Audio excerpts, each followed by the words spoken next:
not everybody might not too for whatever reasons. So we'll see how this whole thing pans out. But there are some Republicans now who yesterday who I think there were 4 Republicans who voted against the tariffs against Canada. Mitch McConnell, Rand Paul, both of them out of Kentucky.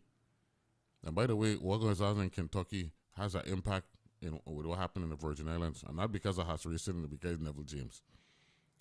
95% of the world's bourbon,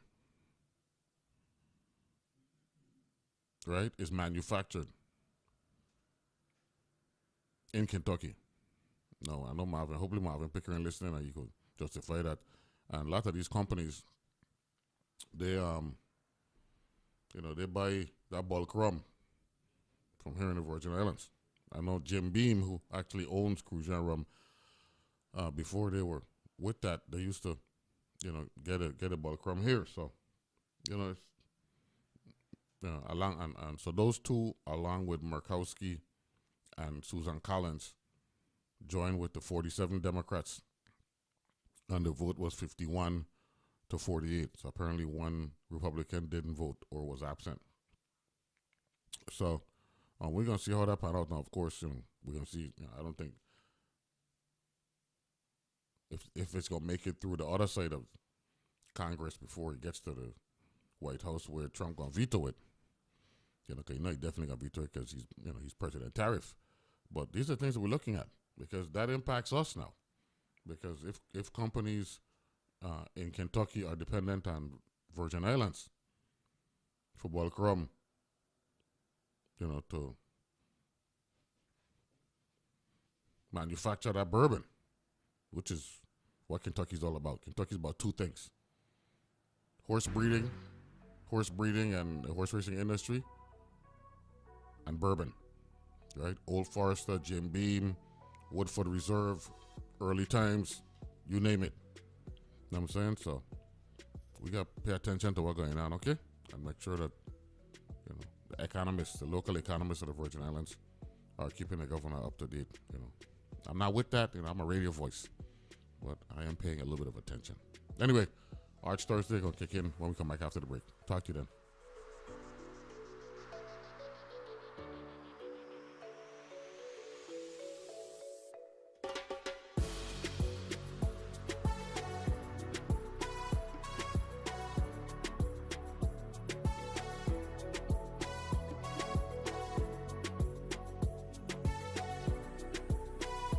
Analyze This with Neville James is underwritten in part by the Virgin Islands Energy Office, powering policies and programs for a more sustainable tomorrow. The Virgin Islands Energy Office, proud to support public media in the Virgin Islands. I'm Peter O'Dowd. Estimates show the average American spends up to 5 hours a day on their smartphones. Guilty as charged. All that screen time and doom scrolling can make you feel terrible. So what to do if you want to improve your mental health and ditch the phone? That's next time on Here and Now.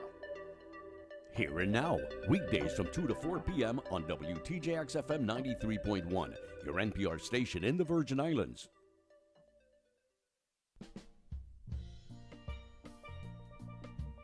WTJX, your NPR station in the Virgin Islands, is underwritten in part by Bank of St. Croix, offering Elevate Checking, a mobile banking app, and direct deposit. Online at bankofstcroix.com. Bank of St. Croix is proud to support public media in the Virgin Islands.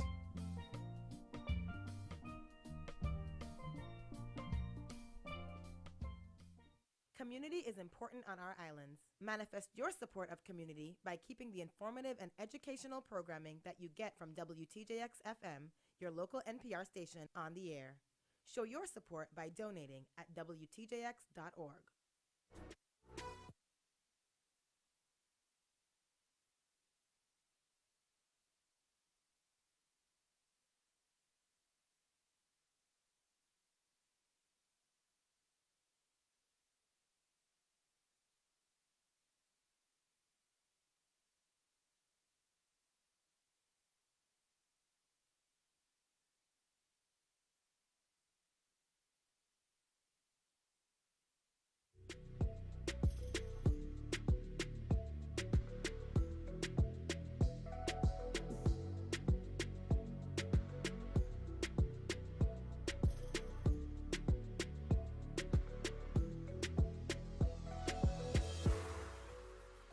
And we're back here to analyze this. It's an Arts Thursday and girl power. The ladies just walked into the studio and made me a minority. So we're good. So, good morning, ladies. How are you?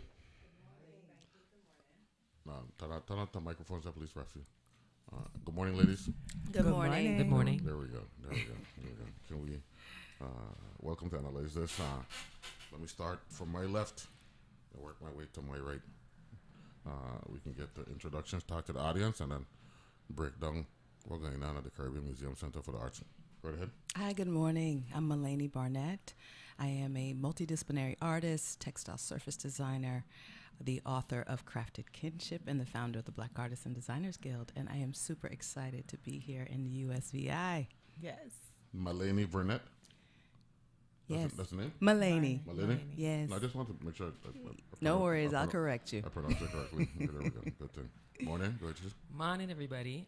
My name is Boa. I am a multidisciplinary designer that specializes in furniture and home products. I'm from St. John, one of the featured artists in the book, and a former member of the Black Artists and Designers Guild that Malene started in New York a few years ago. Happy to be here.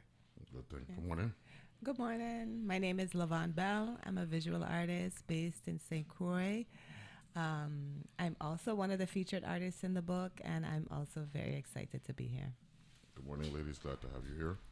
And looking forward to having a good Arts Thursday discussion. So, Ms. Burnett, how are you? I'm well. Happy to be in the sunshine and the heat, away from New York. Okay, that's good. Tell us about yourself. Well, I was born in the U.S., first generation. My mother is from St. Vincent, and my father's from Jamaica. And my studio practice has been, for the last few years, since I went back to grad school in 2020, around unraveling my romantic relationship I've had with the Caribbean. And hence, the reason why I created this book is because I wanted to have a collection of interviews and that goes inside the creative practices of Black Caribbean makers, because I couldn't find this information while I was in grad school researching my family history and understanding how the Caribbean was created. Malene Barnett. Barnett. Barnett. B. Barnett. Oh, yeah. Barnett. Yes, Oh, Barnett. Yeah, okay, no, I know about that. I know being about Barnett. That's my fault. Yeah, Barnett. Yes. Got a great bass man out of Jamaica named Derek Barnett. Well, maybe my cousin. I don't know if you heard of a group called Toots and the Maytals. That might have been before your time. You know what I'm saying? Of course I know them. You know Toots? Of course. Okay, that's what I'm talking about. Apparently that's Toots' son, Derek Barnett. Yeah, one of my local Jamaicans asked me if you know about Derek Barnett. He said, yeah, man, that's Toots' son. So we're good. So, Boa, Yes, sir. out of Love City. Yes, I live in St. Thomas now, though. You said out St. John? St. John, Love City all day. That's my home. We're doing this in Thomas. Well, see, what happened was, in the intervening 38 years I was gone, prices in St. John have skyrocketed to a place where they're kind of, I mean, I love St. John as my first home, but being on St. Thomas is strategic for me. It's a great location to do business from. Since I'm always on the plane, I'm right there by the airport, I mean, I'm learning to love St. Thomas. I'm going to sit out. You Rock City people, please don't throw stones at me. But, St. John is my first love. You said 38 years, is it? 38 years I was gone, yes. Where? I aging myself. Where have I lived? Yeah. How long time? How you got? I lived in Chicago, Houston, San Francisco, New York, Los Angeles, New Orleans, Paris, and Bali, Indonesia. Wow. See how quick that was? You tried to make it seem like you're been here for a while talking about cities. So. It's a lot of places. That's good. We're good. Miss Belle, how are you? I'm doing very well, thank you. Tobago or Trinidad? Where I was born was Tobago. Tobago. Yeah. Yeah. But I left there at 5 months to move to Yeah, he's one away. How you been? Good. That's good. Working a lot, but I'm happy to be here. That's good. We got somebody on the line as well. Good morning. Good morning. Good morning. Introduce yourself, please. I apologize for not bringing you in earlier. That's okay. No problem. Go ahead and introduce yourself. Oh, good morning, everyone. Good morning, Neville. This is Lisa Modhurst. I'm the Executive Director of CMC Arts, the Caribbean Museum Center for the Arts out west in St. Croix. Morning, Lisa. How are you? I'm excellent, and how are you? I'm good. I'm glad to have you on joining us. So tell us about how you put this one together to get Miss Barnett to be at the Caribbean Museum Center for the Arts. Well, this was a request by Miss Barnett and BOA, putting together a small USVI tour. So I'm extremely proud to be doing another community collaboration. The kickoff is tonight at CMC Arts at 6:30 to 8 p.m. And then the artists are moving to Bajo El Sol in St. John, and then to St. Thomas with Zach Zook at 81C. So tomorrow night is St. John, and Saturday night is St. Thomas. Okay, that's and tonight is St. Croix. So it's a complete Virgin Islands thing then. Yes. Okay, that's good. So it's St. Croix tonight, St. John tomorrow, and St. Thomas Saturday. That's the route. Okay, good thing. How's the museum doing? Well, the museum has lots going on, so I'll be with you next week, but I just wanted to give a shout out for a couple of things that are happening next week. We have, in addition to the event tonight, the book signing tonight, next Thursday we have the close to our Dr. Simone L. Palmer concert series. That's next Thursday, the 10th. And then on Saturday the 12th, we have Little Artist Day in the morning. And then we have our Spring Equinox exhibition opening from 4 to 8 p.m. And that's the Lucian Downs curated and organized exhibition. We're really excited about that. So next week is full. And then, of course, again, tonight, we're looking forward to seeing everybody this evening, 6:30 to 8. Okay, that's awesome. Glad to have you on. So, Crafted Kinship, talk a little bit about that, Ms. Barnett. Well, Crafted Kinship is a collection of interviews of over 60 contemporary Black Caribbean makers. What I did was I wanted to blur the lines between art and design, so there is a plethora of makers from furniture designers to visual artists to ceramic artists to interior designers, architects. I wanted to show the multiplicity of our creativity in the Caribbean. It's a book that I wanted to have, as I mentioned earlier, when I was in grad school, and I wanted to create something where I thought, what would it feel like to be in conversation with all these makers who are also, investigating a collection of themes in the book. And when you open the book, you'll see a section that's called Threads of Kinship. And it's talking about the different themes that each maker is investigating, whether it's colonial histories, materiality, process, Black womanhood, manhood, and there's so much more that goes in. What's beautiful about the book is that it's a journey of each person's practice, and you're hearing about their practice from the maker's voice. So it's a first-person type experience. That's awesome. Boa, what was it like playing a part in this with Ms. Barnett? I feel honored to have been included. She told me about wanting to pitch this idea a few years before it came to fruition. So I was so excited when she announced that it was, going to actually happen. I wanted to recruit everybody I knew in the VI, every artist I knew, to be a part of it. I'm incredibly proud of what she's put together. And I think it's a testament to, we small, but we got, we big, you know what I mean? We have so many incredibly talented artists and designers amongst these 4 islands. And so I initially put together this tour to highlight that and let people in the VI know that, there's some of us out there that are doing things on a scale grander than, the Caribbean region. So I'm incredibly excited. And Ms. Belle, this right up your lane in terms of promoting the greatness of Caribbean people. Yeah, thank you. I think what is also so interesting about this book is the fact that I didn't know Boa. So imagine that a book allowed me to interact with people in the Virgin Islands diaspora that, Boa had just recently moved home. And I think that that's what's very unique about the book, that, even though we're in the region, we often don't know each other. So it's an incredible book to help us to introduce ourselves to each other and to be able to learn more about the region, because as we all know that there's a lot of division, maybe linguistically or geographically, it's difficult to travel. And so Malene did this incredible job of doing that for us, for us to be able to get a chance to really understand a fuller scope of who we are. So I'm also very grateful to be a part of it. And the pictures are exquisite. I mean, my portraits were done by Nicole Canageta, who's a artist and photographer here as well.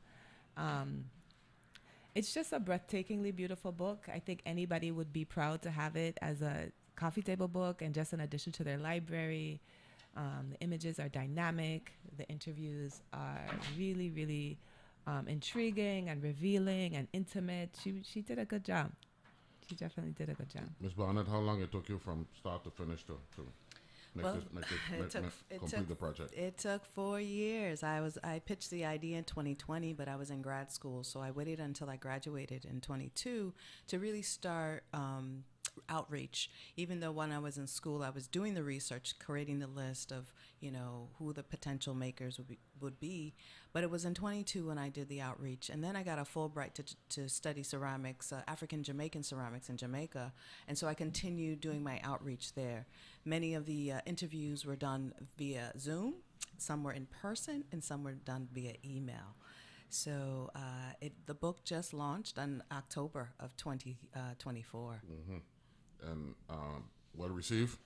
Well received. It's very touching when you get an email from someone in Australia who says, I received this book and I feel seen.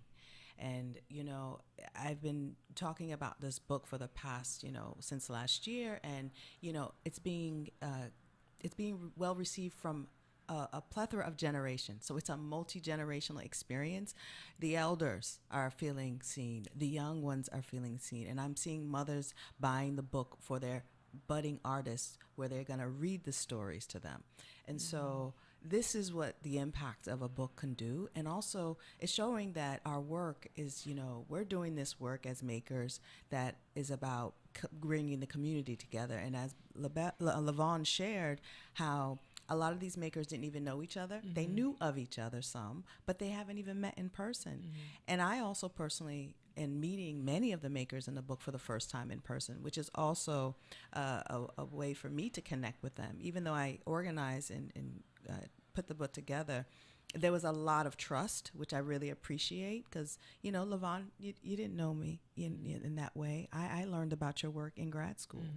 And, Boa, I did know, and but there were many that I didn't. So the honor is for me that many of these makers who are in the book trusted me to share their story and their creative practice, especially when I know this space is a very private space for many, and they don't just let anybody in. So I'm grateful for that, too. Boa, you're not a constrictor, so how did the name come about? Not at all. I guess I'm going to air my business on live radio right now. BOA is actually an acronym for my government name. My initials are BOA. Okay. And I used to be actually a runway model in the 90s. All right. And when I started modeling, they were like, your name is too long and too drawn out. So I decided to shorten it just to my initials, and then it became much more meaningful later because I really kind of don't publicly use my last name to honor my ancestors whose names were lost during the transatlantic slave passage. That's why I just go by a single name, and that's why it's capitalized. Talk about the runway model window of that was an accident.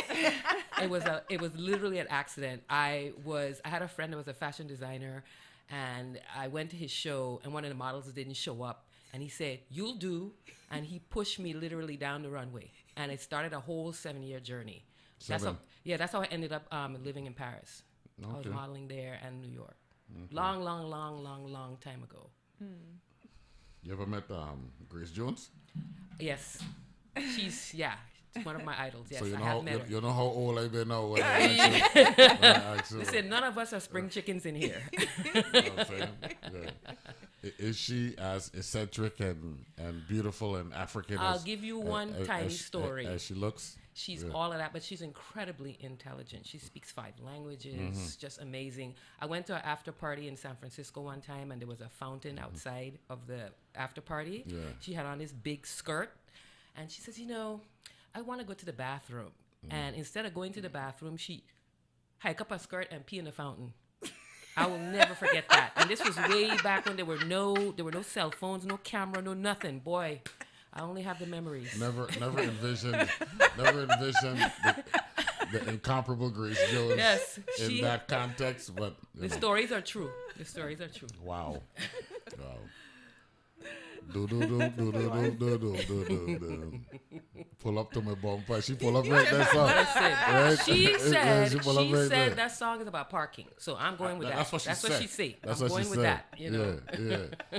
With my long black limousine. Right. Right. Okay. Good. Good at that. And your journey globally has been rewarding. It's been rewarding, but it's also been any pain along the way. Oh, quite a bit, because I've reinvented myself at every juncture. I have a very nonconformist business model and life as an artist and a designer. Living in one place, making work in another place. For instance, the work that I'm doing here in the Caribbean since I moved back, I manufactured a majority of it in Indonesia. And so during the pandemic, when I was a member of the Black Artists and Designers Guild, the group that Malene started, that's when I was introduced to Zoom. I realized I can do all these projects and not have to be physically in place where the work is being manufactured. So that kind of revolutionized my practice. Mm-hmm. And I was doing it before without Zoom, but this made it a lot easier. But all these different places that I've lived and worked, I've realized a lot of things about being a Black individual and a woman in a white male dominated field. Mm-hmm. It has not been easy. I've had to stand my ground. I've had to prove myself over and over. We're talking with Miss Malene Barnett. Malene, I apologize. Right. Malene Barnett, Boa, not the Constrictor, out of St. John, and Vaughn Belle, renowned artist and mural designer, right? That's what you call it? No, I have not designed any murals. No. What the Denmark deal? Oh, that's a public art project. Public art project. Yeah. Okay, good. I apologize for that. And we got Lisa Modhurst on the line for the CAC. We'll be back right after this.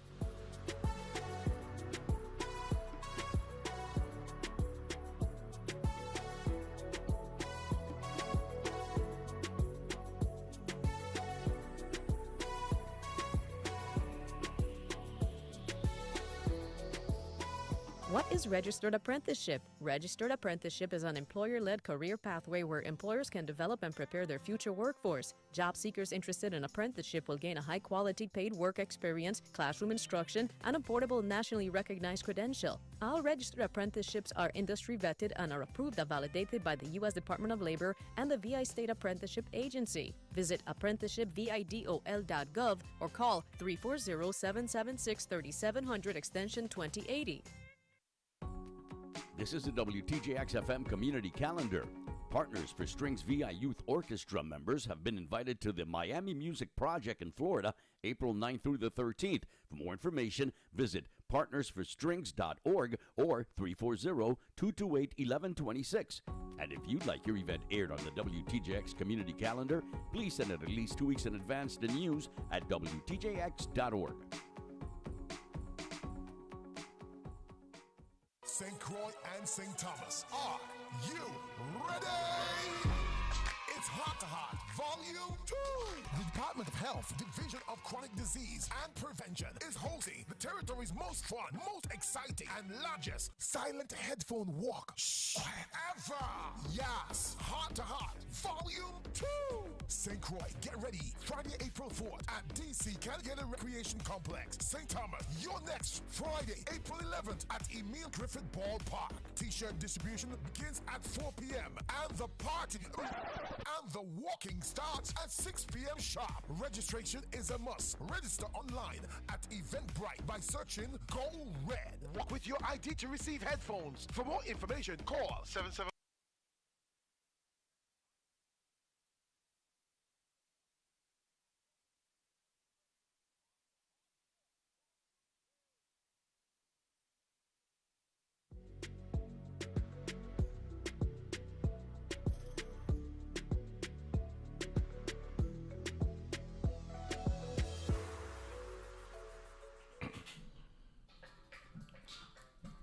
one of the things I enjoy doing on my show, right? And I'm not telling you out of the rack like this, right?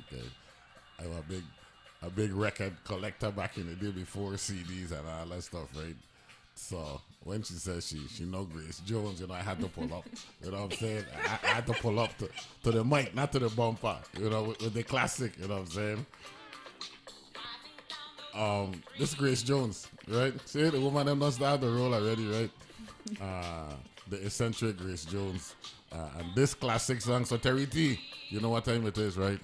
Pull up to my bumper and all that good stuff in the background this morning. Good morning once again, ladies. Glad to have you here, Miss Malene Barnett, Boa, and Vaughn Belle, and of course Lisa Modhurst. Good morning, Lisa. Glad to have you on. Morning, Lisa. Morning. Okay, good. You talked about being a black woman in a male-dominated executive level.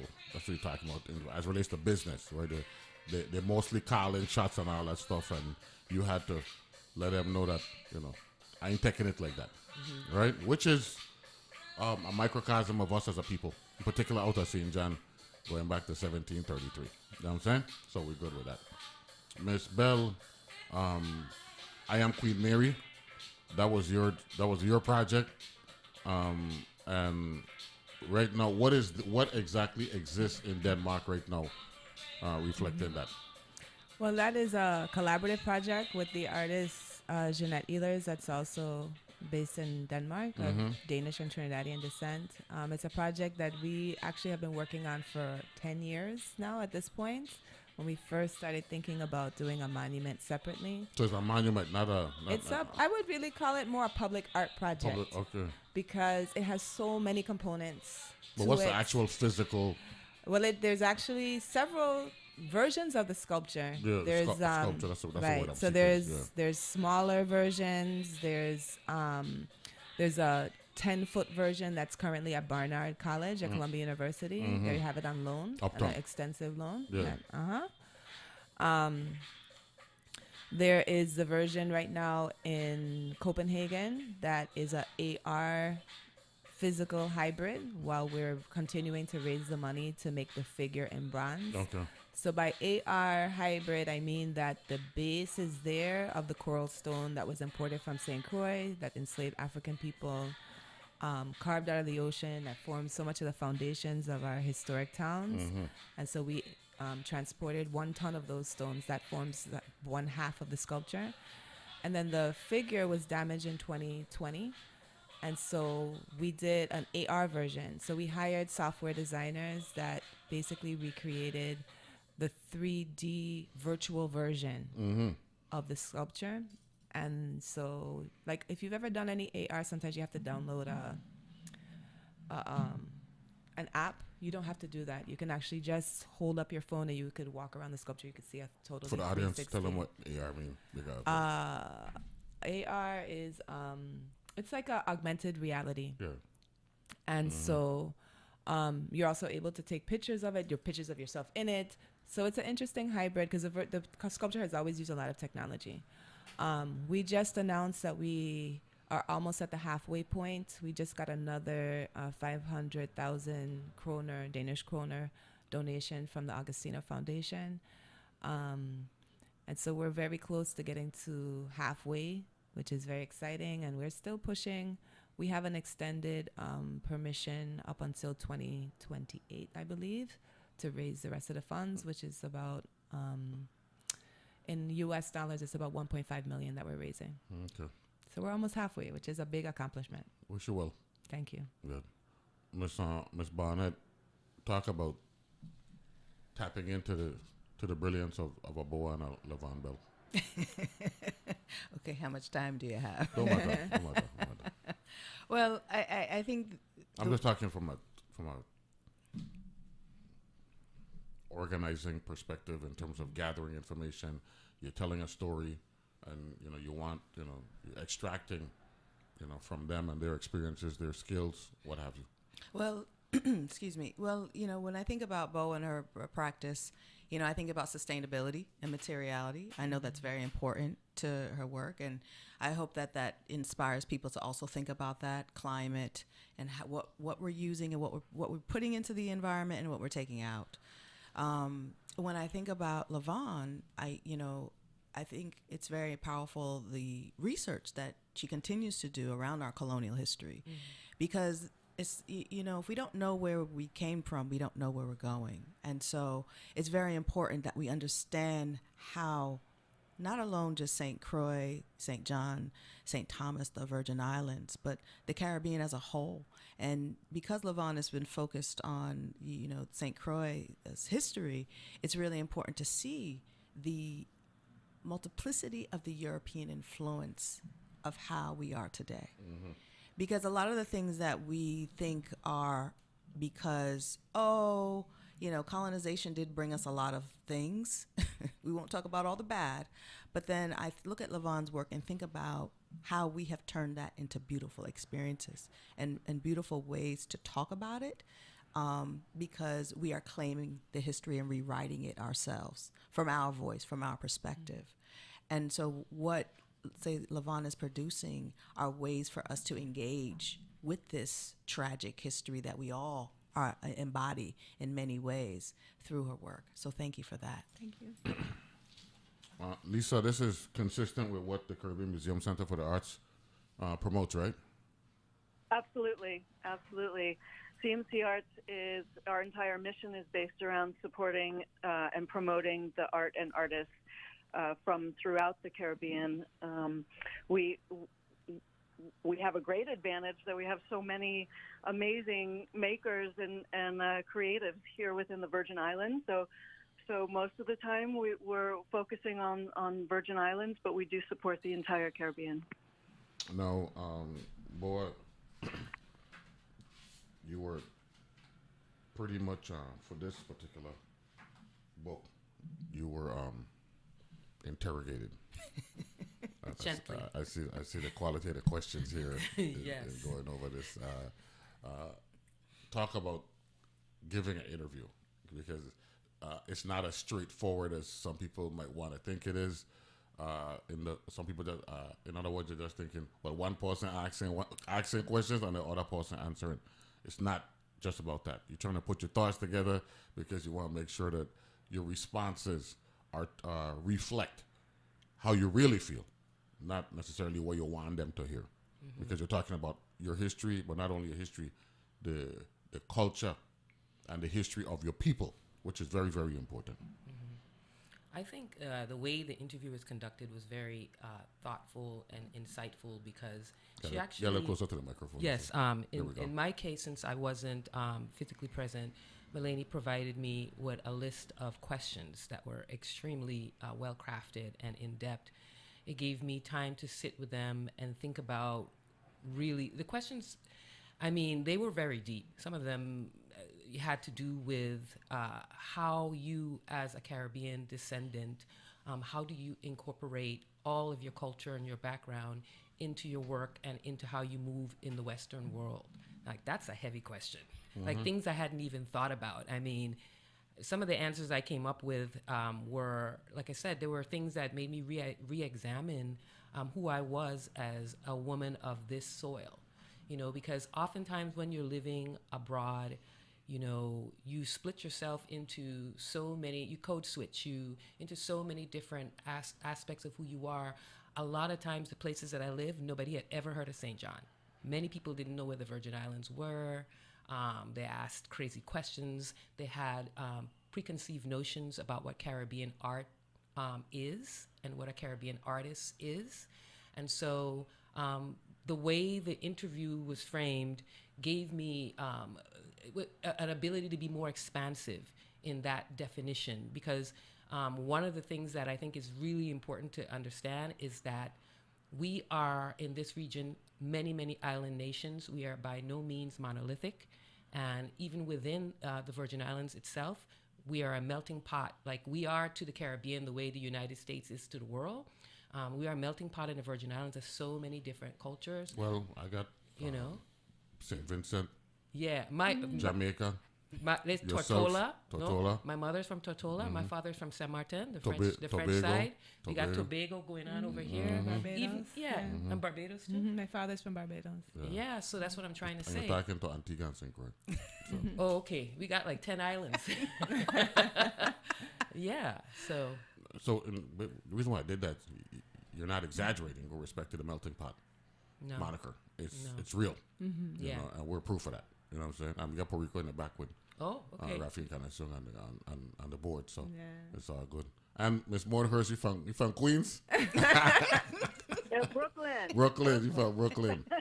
and everybody know Brooklyn is actually a Caribbean enclave. That's right. I think that's the right terminology, in particular Labor Day. You know what I'm saying? Over there on the Eastern Parkway and all that. We have a table talk discussion on Mondays. We talk about, with myself and Rocky Labor and Doc Cole, we talk about the importance of promoting our history. You mentioned you can't know where you're going if you don't know where you come from. That's what you mentioned, right? Not in that colloquial language that I just use just now, but just what you said. But you also need to know where you're at a particular time. So that's why we feel the need to do that. So we've been promoting getting the libraries back into our consciousness at this time when everything is about a cell phone, right? Because, you know, it isn't just about going to the library, it's about the setting and the need to focus, because the setting itself requires you to have a certain type of discipline, and that will allow for you to, it's like a meditation type of thing when you get inside there, you know what I'm saying? So we've been doing that as well. This is awesome. How many pages? 1 million and Yeah, I know, right? So got over 300. Over 300. Yeah, it's a pretty. Levon, are you there? Yeah. I am. It's alphabetical order. So you start with Okay. It's L alphabetical by first by name. first My name. first name, so. I mean, I'll also say So, just I want to make sure I got this right? K and M, L. right? L. Look for L for me. No, K and M. That's what you're in between, right? Oh yes, I am. Right? K and M, right? Got it, right? So I will look for you. How was your interview? You know, it was, again, like Bo, I felt like some of the questions were actually, they challenged me to think, especially about the question around materiality, because my work, I feel, is more concept driven. So her really asking me to think about, well, what about your materials and what do those mean to you? And because I work in painting, sculpture, public art, writing, I do many different things, and it's so driven by the ideas that I'm curious about. But so it really made me think through, how materials show up in my work and how those are driving also my concepts. And so it was you always learn things when people ask you insightful questions. So I thought that was how I felt with that. But I'll just say that the book in itself is such an interesting technology. It really is a way to hold knowledge, the way that you hold it, the way that you think through and move and navigate through the book. And in this day and age with other kinds of technology that are often digital, I think this book, again, really focusing on materiality, it like gets you to realize like how significant it is to actually hold something in your hand, to treasure it, to have it in your home. The book highlights why that will always still be relevant. How many people you talked to? Oh, 60. Over 60. They're two ancestors, so 60 people, 20 islands. Well, I'll just say 20 countries, because we have Guyana, Belize, and Panama is in there too. Okay, that's awesome. Because we understand that Caribbean culture is. So you born in New York, or you born? I was born in New York. What part of New York you born? Bronx, the Boogie Down. The Boogie Down. That's what I'm talking about. And my parents met in the U.S., but it was my grandmother, my Van Sanchen grandmother, who Van Sanchen. migrated to the U.S. first. When was the first time you went to St. Vincent? Ooh, when I was 15 years old. Okay, you Long went back. time. You went back for the purposes of this book. No, I haven't been back since. No, but I'm planning to. Nobody fancy Vincent. No, everybody migrated to the U.S. Oh, me, I'm in the book. I'm an artist too. My creative practice is in there. So you were asking and answering as well. I surely was, and it was hard for me too. So I must say, I said, man, who come up with these questions? That's good. Boy, Eddie Bruce said, "Hail up." Oh, hail up. Yeah, so he got excited when he hear your voice early on and all that stuff. So What we're gonna do is I'm gonna keep you here till about 9:10. Okay. Because Sure. we got a 9 o'clock. Guess what? I couldn't run you off the program so fast, and I also want to bring back in Lisa to talk about how the Caribbean Museum Center for the Arts isn't just a repository, but it's also a movement. You know what I'm saying? And it's important that we do that. Can I just mention something?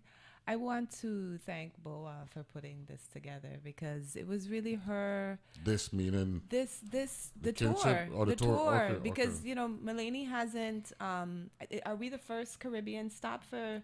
Who did you go? Sorry, in a second, Jamaica was Yeah, so she first. did Jamaica, but just there's so much that goes behind trying to organize the three of us, the So three locations. that's what I the wanted to break three- down in wrapping up. But the I just wanted to, conversation, thank No, her no, publicly no, for that no, because it was really a great effort and No, just even her that's good. vision and wanting us to be together, seeing the importance of us being all together in the same space. So thank you. And Eddie said that these women are the epitome of literacy. Speech personified. So we got a fan club already. That's a good thing. Okay, we'll take a break, come back, and wrap up this conversation. Wallace Williams has just sent me something as well, so I can break that down. We'll be back right after this with the ladies, Malene, Boa, Lavon, and Lisa Modhurst on the line. Hold on, I'm sorry. Crafted Kinship is the name of the legendary book that we're dealing with here today. Be back right after this.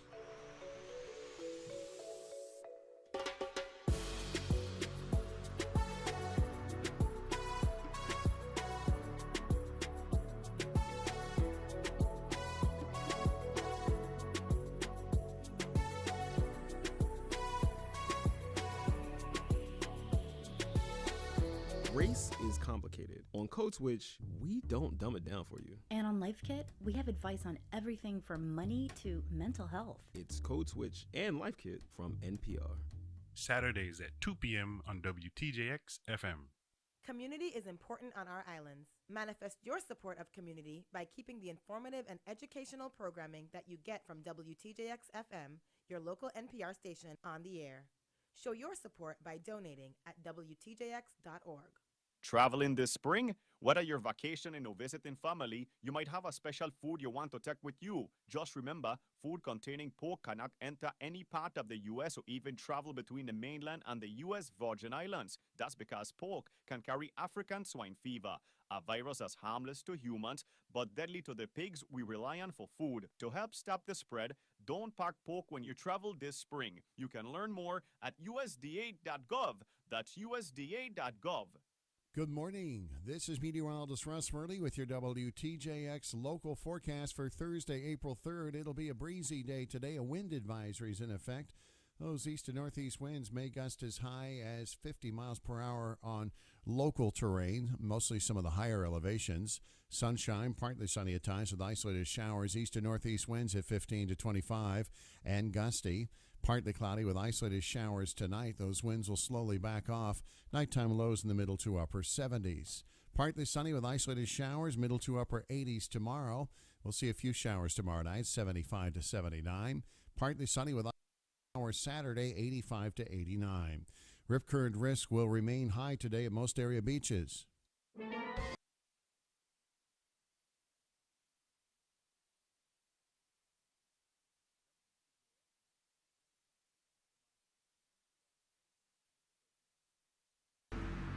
The views and opinions expressed on Analyze This are entirely those of the on-air participants and do not reflect those of the station's board, management, staff, or underwriters.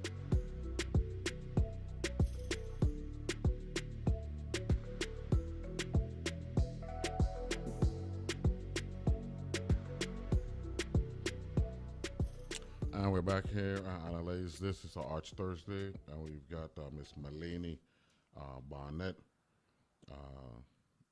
out of the city, but Caribbean roots. We got Boa out of St. John. We got Vaughn Belle out of St. Croix, even though she came to being down yonder in Tobago. You know what I'm saying? And we got Miss Lisa Modhurst from Brooklyn. Good morning, Lisa. Glad to have you on. Lisa on? Yes. Okay, good morning. How are you? Good morning. Okay, good. Morning, ladies. Glad to have you on again. Morning. All right. So, we're going to wrap up this conversation. I want to thank all of you for making some time to make Arts Thursday real here on Analyze This. Lisa, you excited about tonight and all that good stuff?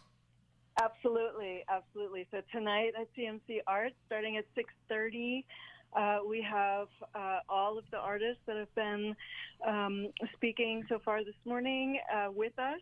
They're doing this talk, a book signing. The books will be available to purchase and get them signed right during the event. And we're thankful for Undercover Books for carrying the books as well. They're the retailer. And we're looking forward to this evening, and welcome to St. Croix, ladies. And we hope everybody comes out. It's a free event, so come on out and join us out west. Thank you very much for all you do, Lisa. Appreciate it. Appreciate you. Thank you so much. We appreciate you. The Blue Building on Strand Street. Can't miss it. What's the number? 10, right? Number 10? That's it? Number 10. Number 10. 10 Strand Street, facing the water.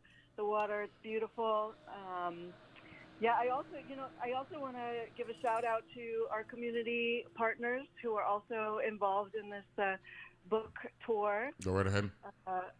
Tomorrow night the event will be at Bajo El Sol in St. John, and then on Saturday at 81C Gallery with Zach Zook. Morning, Zach. Hopefully you're listening and all that stuff. Thank you very much, Lisa. Appreciate your contribution. Thank you. This morning. Miss Belle, good to see you always. Thank you. You got anniversary coming up on April 7th. You know about that? No? What anniversary is See, this? you're doing so much work you even forget that about the St. Croix Art Exchange from back in 2000 with the Florence Williams Library, Monday, April 7th. What? 25, yeah. Wallace Williams just said we had the opening reception at the Florence Williams Library. That was a long time it's ago. Like 25 years. Yeah. Right? Sorry, you know what I mean? Sorry to tell you, but time flying, you know what I'm saying? Oh, yeah. You know what I mean? That was a beautiful project. Yeah. So congratulations. Right? Thank you know what I'm you. saying? Thank you very much, Wallace Williams. And you were working with some legendary artists back then. Leo Carty, I see Leo Carty. I was hoping to try to get a collection going, and that work is still under the auspices of the library. Yeah, Fritz Henley. Yeah. What? Yeah. You got rubbing shoulders with the big wigs from young. That's awesome.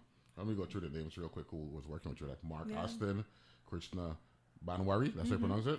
Vaughn Belle, of course. I think I know who Vaughn Belle is, right? Jean or John Booty?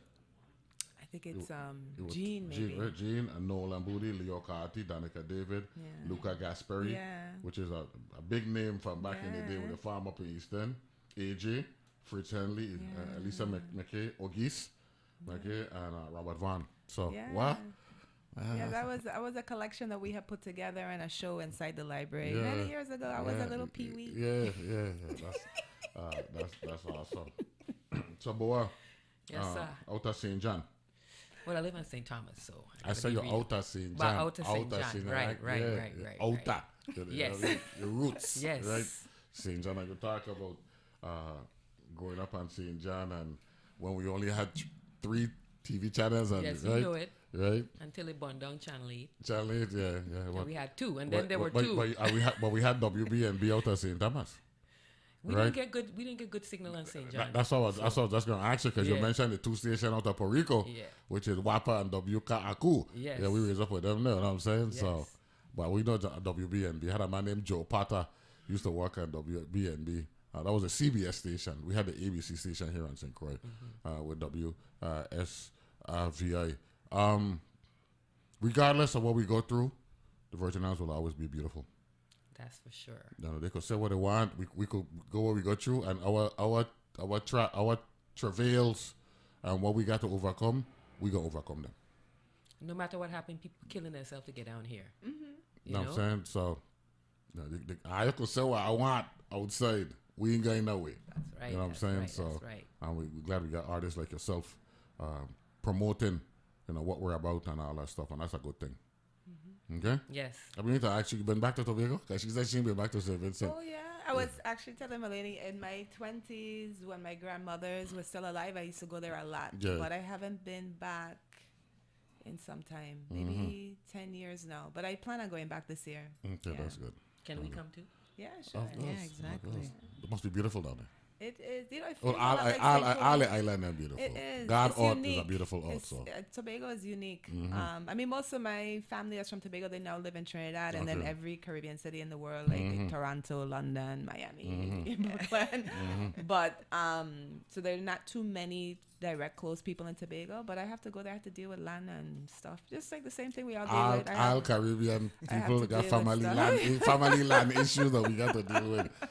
So it's all good. So the boogie down.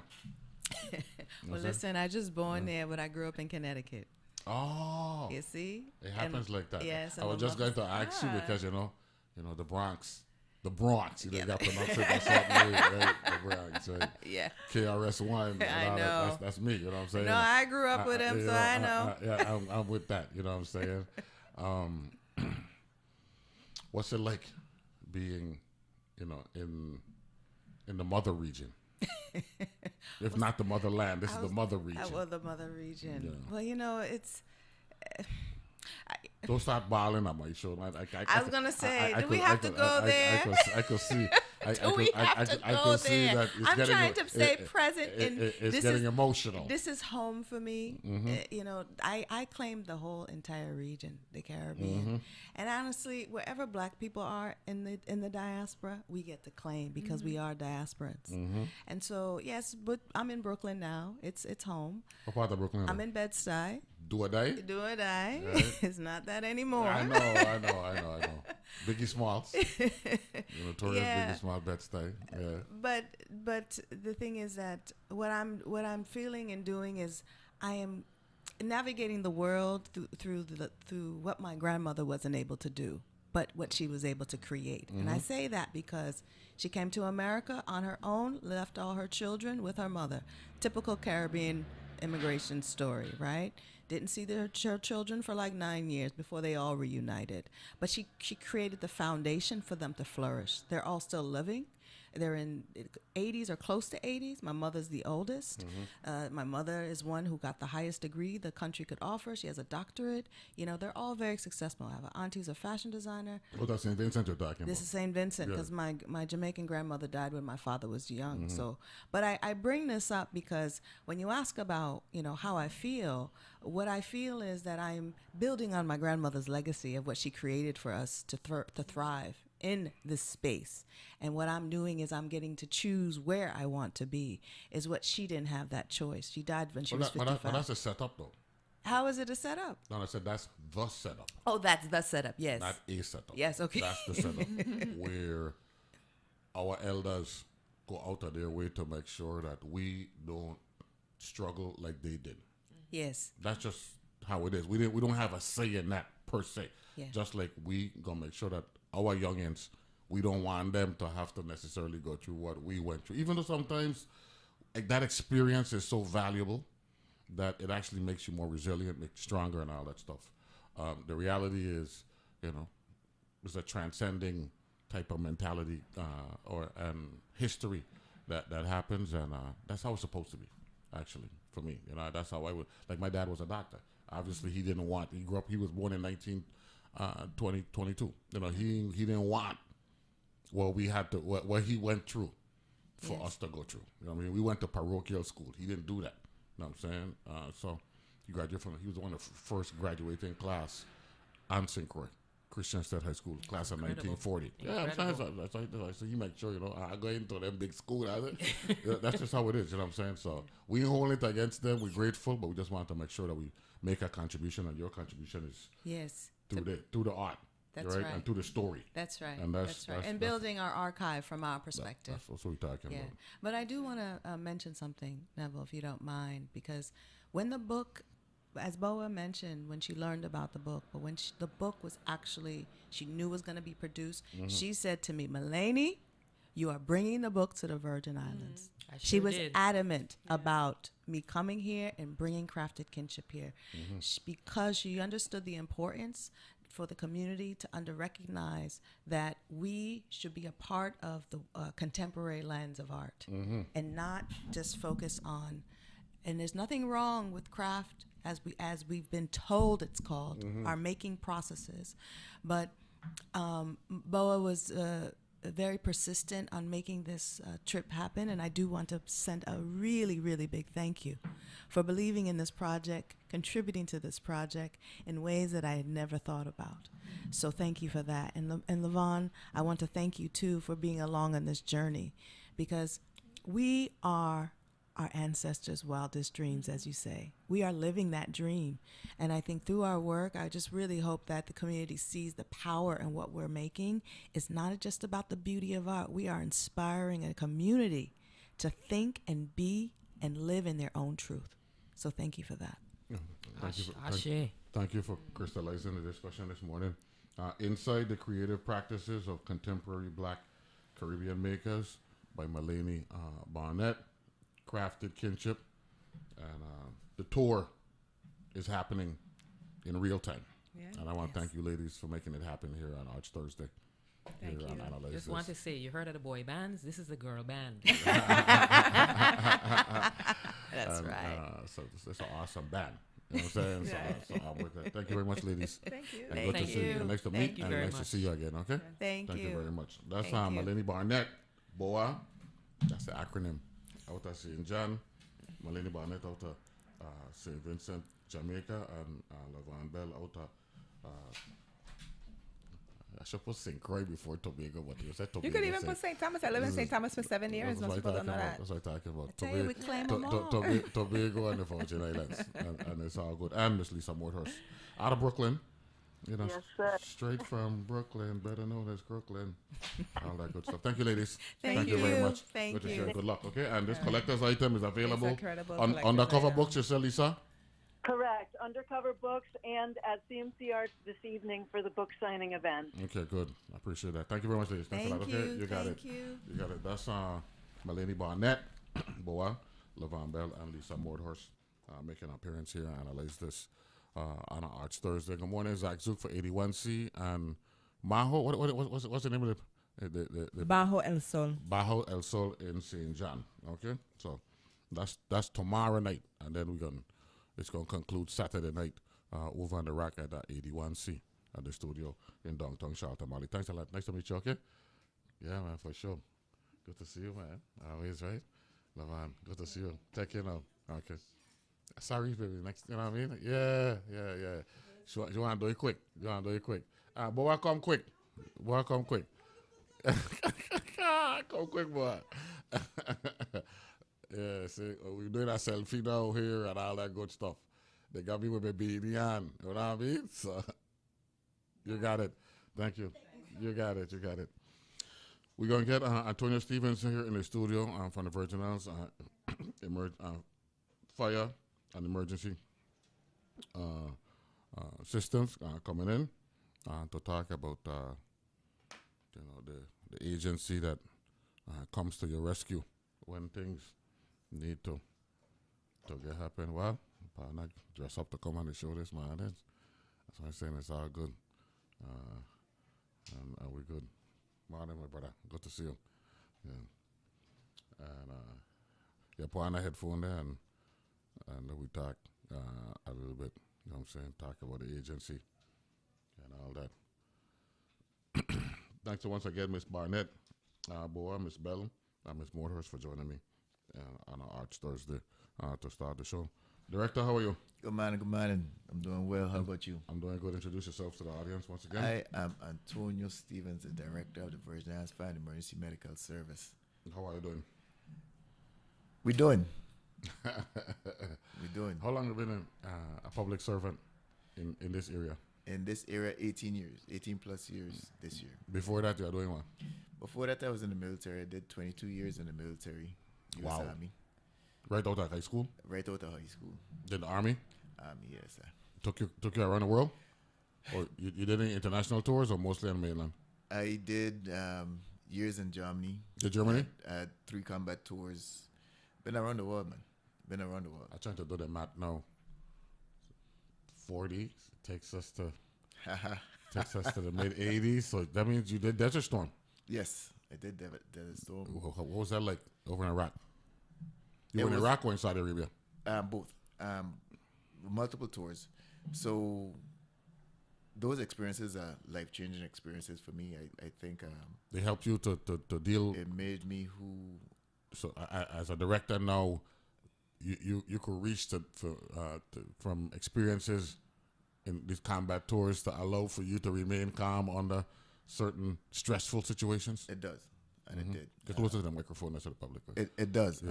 And it did, and some of it, you could say some of it is traumatic, but for the most part, I think it made me a better person as far as dealing with some of the situations I have to deal with today. Mm-hmm. What part of the Virgin Islands from? St. Croix, St. Thomas, St. John? St. Croix. St. Croix? Dungan Grove. Dungan Grove? Yeah. You are Carib? I'm a Carib. Like class of 80, 4, 5? Class of 84. 84? Yes, Novelle Francis? Damien Dute? Was I valedictorian? Yes. Yeah. You remember that? Yo, man, I was at 82. All of we is the 80s, you know what I'm saying? Yeah, so, Damien Dute come out of the West. Yes, sir. That's his mother. Look out for witches of Norse, one of the greatest Norse, you know what I'm saying? So, smile at them, everybody know everybody, you know what I'm saying? You out that Grove, so that's Teddy Bro, Dennis. The whole Raymond Williams. Glendale, Glenn Byron, the maestro, you know what I'm saying? All that stuff. I want to recognize some ladies out at Grove. Help me out. Teddy Data. I think in Denise Lewis, but Denise Lewis out of Grove, but also Teddy Bro daughter, man. Yeah. Good cook, tremendous cook. Yeah. And the list goes on and on. So Isaac Boyne's Ballpark, right? Grew up there, right? And that whole Grove area ain't just about Mutual Homes, Lorraine Village by extension. The whole thing. Yeah. The whole community. And over there, Upper Love, right? Upper Love, Lower Love. Yeah. River. Right up on the top, you're walking your way down from Carambola. That's a whole area. People they will. Glenn Byron had me to know. Even though they like to say Grove is part of Frederiksted, Grove is Grove. Grove is Grove. It get own zip code. Yeah, they should have his own zip code. Should have his own code. Yeah, should have his own zip code. Saying? So that's the beauty of St. Croix. That's the beauty. Yes, that's the beauty. Totola, right? The Totola part. Yeah. It's interesting, how me and Malik Siku, the professor, we talk about the names and the estates and all that stuff. So it's interesting how there's a Totola part of Grove. You know what I'm saying? And they hit him by the crusher. You're crusher, and you're walking your way over there. You know what I mean? So that's awesome. You navigated St. Croix as a youngster, all of that. So by the time you became a fireman, you know everything inside out. Was very familiar with both East and West. Mm-hmm. By the time I came back. Okay, good. Yeah. So we're talking with the fire director, Antonio Stevens. We'll take a break.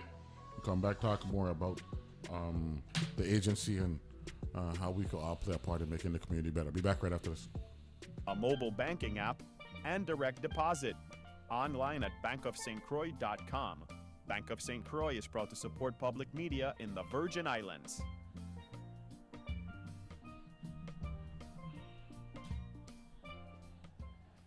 Young man. Yeah, officer. Listen, turn down the music. Man, listen, you got three things going on here. You got speakers protruding out your window making this loud noise. You got your front windshield full of tin. You ain't got no license plate on the front of your car. And the license plate on the back of your car, I can't even see it. You need to fix these things. Okay, officer, but it's a set car. Well, let me help you understand something. The Virgin Islands Code is clear. Even if your car is a set car, it's required to come in compliance with the Virgin Islands Code. So let me get those things fixed, and then you can continue on about your life. How about that? Okay. All right, we'll talk. So explain the three things to me now. Okay, listen, the front windshield, entire front windshield is tinted. There's no license plate on the front of your car. The license plate at your back of your car have a cover over it. You need to take that cover off so we can clearly see it visibly. And of course, you need to turn on the music and take the speakers out the windows of your car. This advisory is brought to you by the Virgin Islands Police Department. The Virgin Islands Energy Office is committed to delivering relief now to Virgin Islanders who want help ensuring their energy security. As the Territory's Sustainable Energy Policy lead, the office is working to put in place the infrastructure needed to support the adoption of electric vehicles, residential battery energy storage solutions, and the green workforce needed to service these technologies. Visit their website at energy.vi.gov about how you can access energy-efficient appliances and battery energy storage rebate.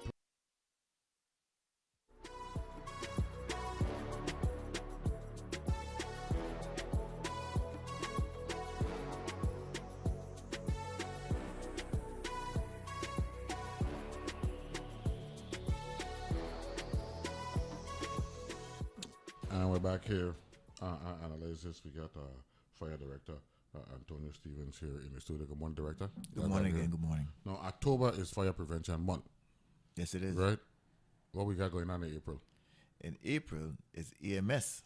EMS month. Okay, well, really, it's celebrated the whole week. Mm-hmm. Right now, we're in the planning stages of setting up some programs. Really, EMS Week is more so about showing the EMS providers the appreciation. We go which part of the month? This week or later on? Later on in the month. Mm-hmm. It's more about showing the employees, those providers, their appreciation, because sometimes they feel it's a thankless job, going above and beyond the call at times to serve our community. So it's actually in May though. Is it in May? What month we in? We're in April. Okay, April just that. Yeah. It's May 18th to the 24th. Right. Okay, good. Kind of when you're saying the planning stage, that mean you should have done had plan already if it was in April. We want to make sure that we have some things in place to show them the appreciation, and also to no. What I was saying is, it couldn't be in April, and I was still planning. The planning got to be done in April. You follow what I'm saying? Yeah. So that's the reason why. So it's a May. It's a May 18th to the 24th. That's the week leading up to Memorial Day. Okay, good. So you were saying you want to show the public and show the employees, the EMS providers, that's technicians week. Yeah. Well, not just the technicians, but it's a whole mechanism. So our EMTs, our dual role EMTs, our paramedics, those people who work in the emergency room as well. It's about them, because the care starts from whenever you get picked up, but it doesn't stop until you get to the hospital, right? And then don't forget our 911 operators are part of that, making sure that they dispatch and all that stuff. And, so we want to make sure that we incorporate the whole system into what we do as during the week. Now, let's get back to the fire department. You just concluded a class? A class is almost to be wrapped up. Okay. And it should be finishing up, probably looking at graduation, probably around the first week or second week in May. Okay. Depending on the availability of some other stuff. But how many trainees we got right now? We got 12 highly trained EMTs. That all those guys have already completed the national certification to be EMTs. They're just finishing up the fire portion, and I know they're going to be successful with that. That's at St. Croix or St. Thomas? That's St. Croix. St. Croix, yeah. For the island of St. Thomas, however, at the end of the month, the end of May, we're looking to start the same class of 13 individuals in the St. Thomas St. John district. Again, starting off with the EMT portion, and then moving on from the EMT portion into the fire portion of the course. How about St. John? It's one district. St. Thomas St. John. St. Thomas St. John. What the fire station in St. John there though? You got 2 fire stations in St. John. Yeah. One on each side of the island. Okay. Yeah. So Coral Bay and Cruz Bay. Okay, good. And as relates to personnel, territory-wide, you need more firemen and firewomen? I always need more firemen and firewomen. I always remind people that the fire service went through this period, and not just the fire service, other first responding agencies went through a period where for 9.5 years there was no hirees. No one was hired into the agencies. How long was that? For 9 to 10 years. So from 2007 to 2016, there was no hirees. But within that period, we still had people who were meeting their retirement eligibility, and they were retired. They've done their time. So we went through that period where we just got down to below the minimum, and we've never really recovered from that, the minimum manning. And we've never really recovered from that because we haven't hired at that same pace to make up for those because of attrition, it created a vacuum, a big hole in terms of necessary personnel. Right. Wow. And so, we made it work. We made it work throughout that period, and we're going to continue to build on what we've already started. The Brian Roach administration did an outstanding job in supporting some of these efforts and making sure that these we get these classes going again. Janet Bro. Yes. I think I should make my WhatsApp group. So one of my listeners. One of the biggest things that I want to announce, though, is that tomorrow we're christening the fire boat. In the St. Thomas, St. John district. Okay. That boat will be responsible for extinguishing fires within the harbor of St. Thomas, the whole area there. A lot of people thought that. Where's it going to be at? Where's it going to be at? The actual christening and all that stuff. Oh, it's going to be on across from the courthouse in up on the north side. The north side. The north side of the eastern side. By, when you leave the legislature. Right. Yeah. But right across from when you the commandant. Yeah. When you come around and across from the courthouse there. Yeah. So we're doing a ceremony right there tomorrow morning at 10 o'clock. Okay. Boat christening, champagne, everything, cracking on the bow of the vessel. And this is going to go along with supporting those fires that we have at times right there in the port. Mm-hmm. Question. Do they have a device to check for carbon monoxide poisoning yet? Who? The fire department. We can check for carbon monoxide poisoning. But explain that whole thing. I mean, I'm part of the audience as well. Carbon monoxide poisoning or exposure, right? This is what happens, when someone is around a fire and all that stuff. Talk a little bit about when you hear a question like that, what comes to mind? What comes to mind is somebody who lives in the States who have heaters in their home, whether it's what do you call those heaters that not the inside heaters, but those HVAC systems that do AC, and then when you get to that point where it starts to get cold, you turn on the heater. We don't have those kind of systems here, and that's why that question has been posed to me more than once, where somebody's talking about, okay, you have your smoke detectors in your home, but how come we don't have these other detectors? And it's not here in the Caribbean.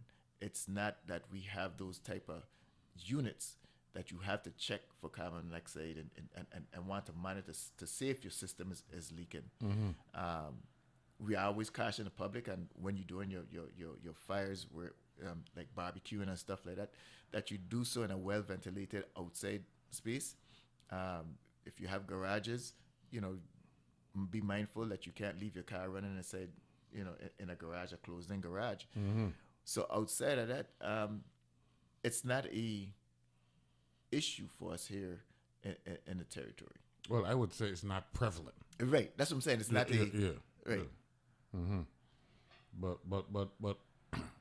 there are certain do's and don'ts that the fire department lay out for folks in their home setting and all that stuff, right? So talk a little bit about that. And we talk about this, and we do campaigning about this all the time. But we're again, like I just mentioned, when you're doing your outdoor grilling and stuff like that, make sure it's also outdoor.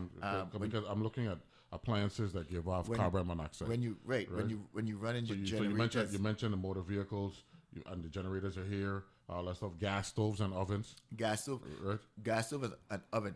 Well, keep in mind for your gas stoves, what you probably smell more so than carbon monoxide is not gasoline, but propane. Propane, right? correct. And all of us here recognize that smell immediately, right?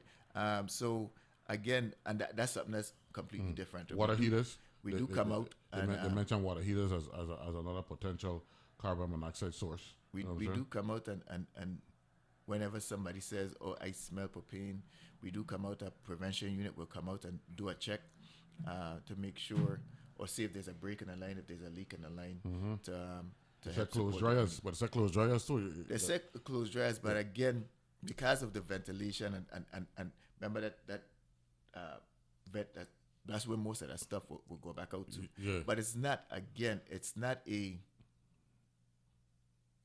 situation that, as a service, we've had to deal with, or any complaints that needed to. But you wouldn't want for your agency that if someone is curious and they would call the fire department, that there's somebody there who would be learned to give them some advice or whatever, right? And we always will come out and do that. Okay. We always will come That's out good. and That, to me, that's the most important part that we're dealing with. What's the big issue? You said cooking and baking gloves gives off carbon as well. What's the big issues facing your agency in the territory right now, aside from money and resources? If you had money, if you had capital, disposable income to address areas of need for your agency, what would they be? My biggest area of need right now, and this is mainly in the St. Croix district, is paramedics. Paramedics, okay. Right. Right now I'm operating with 2 paramedics on the island of St. Croix. 40,000, 45,000 people. That's a small number, my brother. We have, and let me make sure that the community understands what a paramedic is. We do have EMTs, emergency medical technicians, and we have some advanced emergency medical technicians. But a paramedic is that higher level of care that can actually give drugs in the field. Which you know, if you in severe pain, the EMT can make you as comfortable as possible and start doing certain things. But what they cannot do is give you any type of medication. The paramedic can, however. A paramedic is almost like that doctor that's in the field before you get to the emergency room, and that's a severe shortage for us right now. We have been advertising and trying to hire paramedics from the mainland. We would like to have that homegrown, but again, to become a paramedic, you need to at least have been an EMT, and then it takes at least a year to go from to go through the course. So that's my biggest challenge right now in the agency, is making sure we have enough paramedics to serve this community. Now, we're in a recovery window right now. What areas in your agency require disaster recovery? We have let me talk with the St. Croix district first. We have 2 major, I have 4 of our fire stations in St. Croix. Cotton Valley, Richmond, Cotton Valley, and Grove and West are going to be completely replaced. That's Cotton Valley and where? And Grove? And Grove, okay. Grove is that's the Seals? Yeah. That's the Seals fire station. Seals fire station. And Grove is already started with that. Cotton Valley is right now in that phase where they're still doing the planning as far as approving plans and stuff like that. Design. The design phase. Yeah. So, but then the other 2 fire stations are what we call a wind and rain retrofit, hardening the roof, hardening the doors, windows, stuff like that. So those projects are moving. They're moving slowly, but they are moving. In the St. John and the island of St. John, again, the same thing. We are replacing one of the stations from the ground up, and 2 stations in the St. Thomas district as well, where we are. You got one up in Dorothea? You still got one up in Dorothea, good to go. But the one out in Bodo is up for a complete replacement, and the one out in Tutu is going to be a complete replacement as well. Okay. So how many guys in St. Thomas? 4? 4 stations in St. Thomas. So Tutu, Omabrong, Dorothea, Bodo. Right. So and the man said, you don't say Bodo, you said Down West. That's a terminology. That's a terminology. Malik Siko had me to know. He said Down West. All right, that's what I say. That fire station just is going to be named after Daryl George, the former director. As a matter of fact, that's one of the things that we're working on right now. Mousy. Daryl is going to be named Daryl Mousy George, Senior Fire Station. we're looking forward to unveiling that sometime in the near future as well. Fully complemented, the territory gonna have 10 fire stations. 10, 2, 4, and 4. 10 fire stations. Okay, that's awesome. We're talking with Antonio Stevens. He is the Virgin Islands Fire and Emergency Services Medical. You got EMS, right? EMS. Emergency Medical Services Director. The Omabrong facility. That is by Petros gas station on there. Yeah. So we moved it from where they call Tenabog? Yeah. We used to that's coming down from Palibog. You're going to meet Charlotte Amali High School, right? Yeah, right. So let me ask this question: has there ever been any idea of cleaning up the Richmond Penitentiary and making that some type of facility connected to the fire station in terms of because that's a lot of space now, right? And you know, it could be like a mini training facility or something, you know, because I mean, you know, people got this connotation about a penitentiary because the Richmond Penitentiary was actually in the heart of where people were living until they moved to Golden Grove. But down there, if we were to clean it up, I remember I used to go there for youth commission when I was a little boy. What's the name of that area? Estate Richmond. Penitentiary land. That's what we're Penitentiary land. Okay. Yeah. You're right. Penitentiary land. Yes, that's some of the names. Yeah. That's like Central High School. Central High School is government land. Government land. That's the name of the. People know. People might say Clifton Hill or Kings Hill. Right. But technically, it's 1A or 1A or something government land. Yeah. So, there were talks about it years ago. Yeah. But this historic preservation thing came into play. Yeah. And so to go through those hoops, so to speak, it wasn't encouraging, and so it was left alone. They did clean it up at one point, so there were no bushes and other stuff. The steel band then Forever Nights. When we were growing up, we used to get steel band in there Forever Nights, Darwin Kingdom, and so we used to go in there. Laurie Peterson, all of them who used to walk there. For youth commission back in the day. I remember Public Works used to be there by that station before it became a fire station. Correct. So, you know, that I'm just thinking, you know, because that they're well constructed, you know, that's a special type of concrete that they use to build that. And it's still there. Yeah, it's still there, yeah. And withstood all the storms and all that stuff. We got the director for the Virgin Islands Fire and Emergency Medical Services, Director Antonio Stevens, here in the studio. Next month is Emergency Medical Services Month, right? EMS Month, right? The 18th to the 24th. We'll take a break. Be back right after this.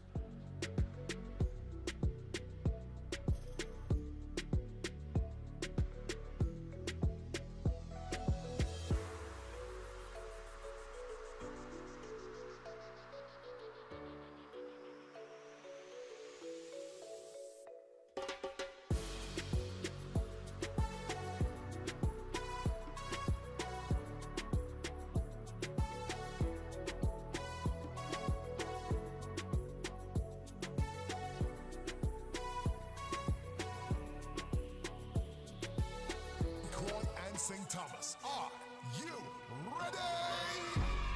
It's Heart to Heart, Volume 2. The Department of Health, Division of Chronic Disease and Prevention is hosting the territory's most fun, most exciting, and largest silent headphone walk ever. Yes, Heart to Heart, Volume 2. St. Croix, get ready. Friday, April 4th at DC Canada Recreation Complex, St. Thomas. Your next Friday, April 11th at Emile Griffith Ballpark. T-shirt distribution begins at 4 p.m. and the party and the walking starts at 6 p.m. sharp. Registration is a must. Register online at Eventbrite by searching Go Red. Walk with your ID to receive headphones. For more information, call 774-7477, extension 5677. This is the Department of Health, Division of Chronic Disease and Prevention. Heart to Heart Walk, Volume 2. Funded in part by Cigna World of Difference Grant. WTJX FM 93.1, your NPR station in the Virgin Islands, is possible thanks to listeners just like you. Consider supporting our daily programming by becoming a sustaining member. By joining our membership community, you ensure that WTJX FM 93.1 remains a reliable and accessible source for local and national news. Support from our local community allows us to maintain this vital local focus, bringing stories that matter most to you and your neighbors. Become a monthly member today with a tax-deductible gift starting at just $5, $10, or $20. Join our community of supporters by calling 340-774-6255 extension 289 or by emailing development@wtjx.org.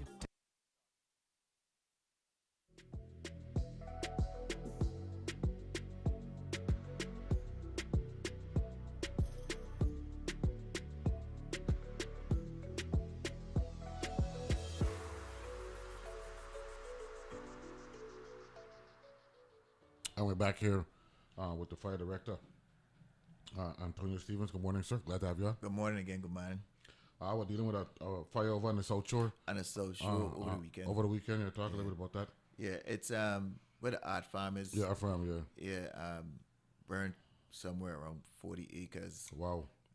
In that area. What side of the road? That's the south side of the road, or that's that's inland. That's the south side. Shoreline. That's the shoreline side. Okay. It's a sad situation. We're going through a mini drought here now, right now. It hasn't really started as yet.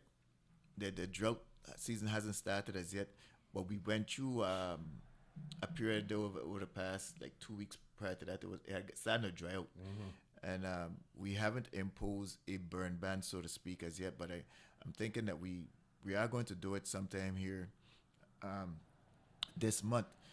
Especially with the way the winds are right now. For the past couple of days, again, the winds has picked up, and so we encouraging people or discouraging people from having these little small fires where they start to burn debris and stuff like that in the yard.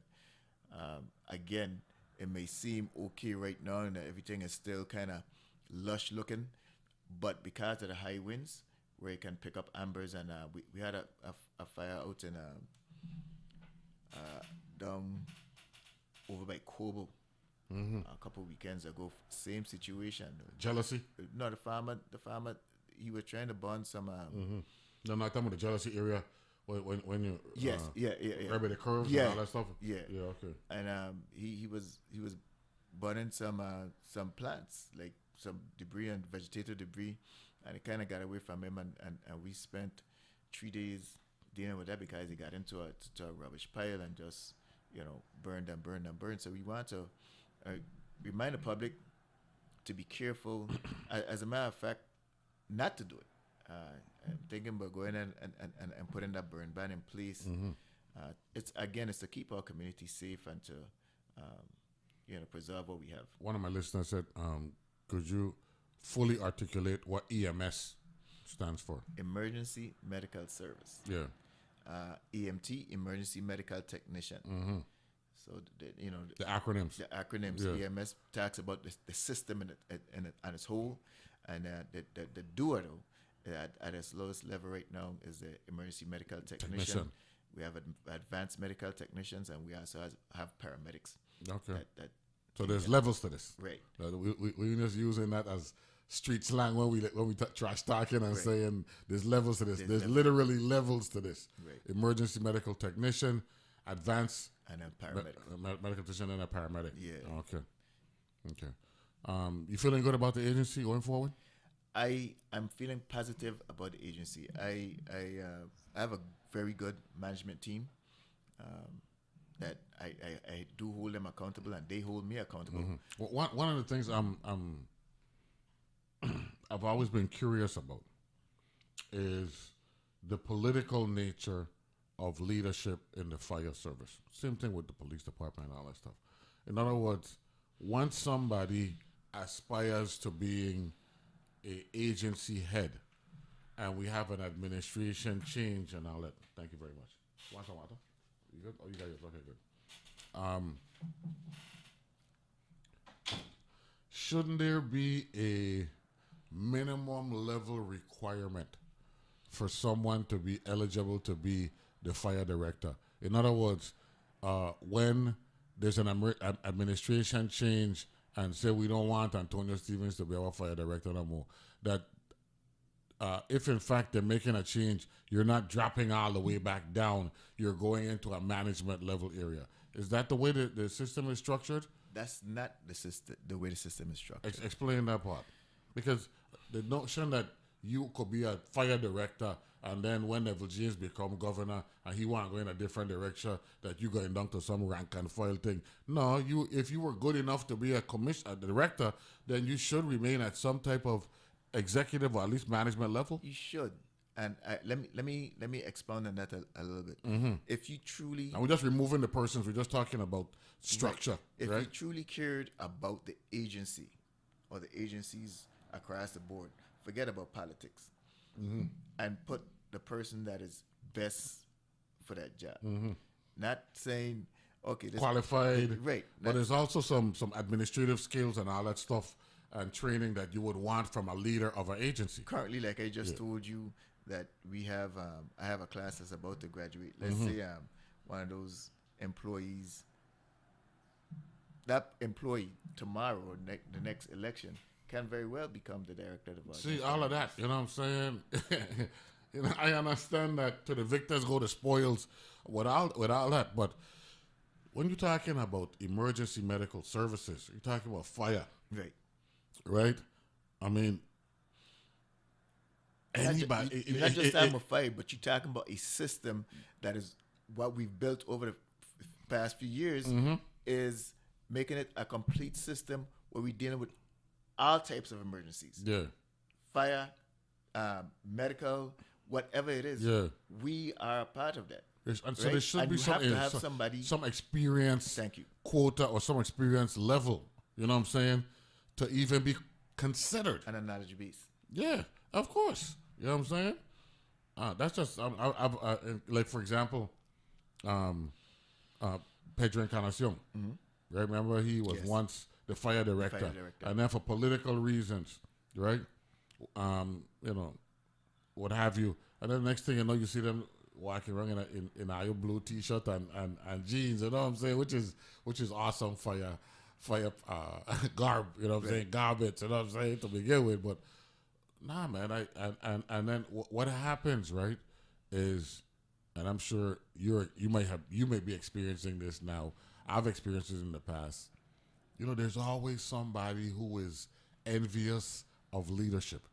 And they're just looking for the smallest thing to happen to try to paint you out to be inadequate, incompetent, all that stuff, when in fact, a lot of the things that are happening could be explained. No, that's a human thing. No, that's a human thing. It's not necessarily limited to fire and police and all that stuff, or any agency. But you still, put your head down and you ignore that stuff and you continue to push and do the work that you I like that response. Yeah. That's the way I see it. So now, you and I spoke one time, and you couldn't divulge information because we had an unfortunate situation with one of our companies here. And you said, you know, with ongoing investigation, you can't make certain things available and all that stuff. But the public needs to know that, you know, certain things are being addressed. When we have an arson situation, how does your agency go about releasing information so that it doesn't jeopardize the investigation, but it keeps the community aware as to where we are in the process of bringing this to closure? The process is, we get a call from 911. There's a fire at a certain location. The suppression team goes out and starts. Depending on what type of fire it is, we then call out the investigative team. The investigative team tries to get there as quickly as possible so they can start assessing and collecting evidence, either which way, to the facts. And that particular situation that you were talking about, we did determine that it was intentionally done. You're still in evidence gathering mode right now. All evidence has been collected. People on camera, all that stuff. What we do then is we turn that stuff over to VIPD and work closely with them to, if they need more information or what have you. But it was determined that was intentionally done, and then they start that process trying to identify who those persons are, Okay. based on the footage that was. But that's where we're at with that. Okay. And that's the normal protocol. That's normal protocol. Okay. Especially if a death is involved, then it takes it up another level. Mm-hmm. But yeah. No, Ramona Mendes. Mhm. She said sending me text messages. You know what I'm saying? So back off. I'm talking to the director, Ramona. Take it easy. You know what I'm saying? So we good. So and he did mention 911 too, so I can't complain. Okay. Yeah, you props. So take it easy, Ramona. Okay, take it easy. He did mention that, so we good with that. Who does the territorial landscaping, and how frequently does your agency do that to keep an eye on certain areas that might be susceptible to? Remember we were talking about drought, right? And we got different terrains we're dealing with here. St. Croix, 84 square miles, flat for the most part. St. Thomas, St. John, 32 and 20, very mountainous and all that stuff. Who in your agency is reconnaissance? Or are you just, when the phone ring, we got to go someplace and suppress? When the phone ring, we got to go someplace and suppress. As the director and as fire marshal that we have in the agency, from time to time as you drive around and you're doing your daily duties, you say, you know what, I need to call somebody to address this particular area. That's what I would think. Preventive, right? A preventive type of so structure or mentality should be in place. I got a question for you. Yeah, it's almost a trick question. Yeah. When was the last time St. Thomas had a brush fire or forest fire? You're talking about high profile now, right? Yeah, high profile. Because I remember I had one of them before. That's not it. That's not it. That was at the landfill. At landfill, yeah. I'm talking about out there in the bush. I haven't heard of it. Yeah, you haven't heard of it. Yeah. And so why is the that? Topography has a lot to do with it. Okay. Has a lot to do with it, No, right? I'm in education mode, and one thing you could I always ask my listeners there. I always tell them I hoping to be more learned at 10 than I was at 8. So talk about that. The topography has a lot to do with it. So are you saying that St. Croix is more susceptible to brush fires than St. Thomas and St. John? Right. Okay. Mainly on the south side of the island. Let me go back to the art farm fire just for a minute. When my guys were out there, I was in St. Thomas. When my guys were out there over the weekend, the supervisor called me. He said, "Director, somebody put on Facebook that they need volunteers to come out." And I immediately got on Facebook and asked them to stand down. And I got some pushback for it, but there was a reason for it.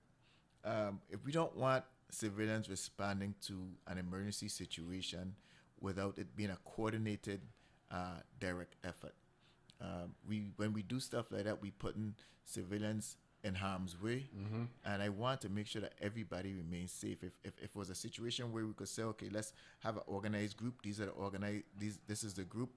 We make sure that they in the right attire, and they have some kind of communication device so that we can communicate with them, let them know what's going on in that area. Because these things do circle back based on the wind may change. Next thing you know, you have fire coming towards you, or you get in a trap situation. So I wanted to make sure that if we were going to do something like that, it is done in a safe manner to protect not just the firefighters, because the more people you have in a situation, the more hectic things may become, because now you have civilians interacting with a professional firefighters, and we just needed to do it in an organized manner, not just everybody from anywhere just coming and jumping in with a shovel and not knowing exactly what to do, and there's no control. We wanted to make sure that's done. Okay, good. You're coming back again, or somebody from your agency going to be here between the 18th and the 24th of May for Emergency Medical Services Week? Yes. Okay, we can get out of the way. So, Mary, so listening, don't forget to set aside a day for FEMS. Right? Fire Emergency Medical Services. Okay, good thing. Before I go though, I need to, like I said, it's a thankless job, right? I need to take my hat off and would like the public to always remember the job that the firefighters do on a day-to-day basis, the EMTs do on a day-to-day basis. Again, trying to keep this island, this community, this territory safe on a day-to-day thing. So, again, thank you to the men and women of Virgin's Plan Emergency Medical Service. I got a listener here, and they said to ask about the status of the paramedics. So we got 2 on St. Croix. How many we got on St. Thomas? We got 5 on St. Thomas. And what's the minimum number required? I need at least 6 on St. Croix and another 3 or 4 on St. Thomas. St. Thomas, St. John. St. Thomas, St. John. Okay. 2 districts. Okay. When I say St. Thomas, two St. Thomas address. Okay, yeah. 2 districts, but 1 district got 2 islands. Right. Okay, good. You said the rebuild of the Cotton Valley Station is in design mode right now. Right. And that coming with respect to that. And you said Grove and Cotton Valley are slated for a complete rebuild. Yes. And Frederiksted and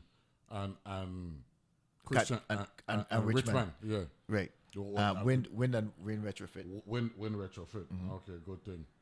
And what about maintenance for the facilities and all that stuff? You got the right kind of facility. You need more employees there, support staff, because it isn't just about firemen.